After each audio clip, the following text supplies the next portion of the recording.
നിങ്ങൾക്കറിയോ അന്ത്യനാളിൽ നമ്മളെക്കുറിച്ച് അള്ളാഹുവിനോട് ഈ ഖുർആൻ പരാതി പറയുന്നുള്ളത്?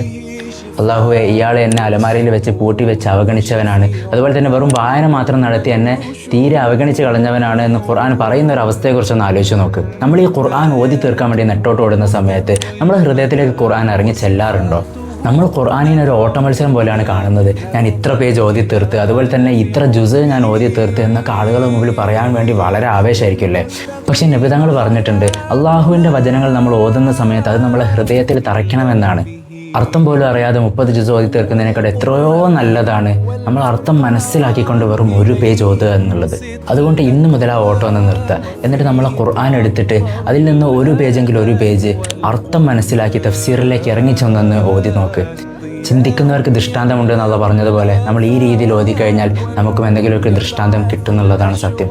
കാരണം ഖുർആൻ എന്ന് പറയുന്നത് വെറും ഒരു പുസ്തകമല്ല, അത് അള്ളാഹുവിൻ്റെ സംസാരമാണ്.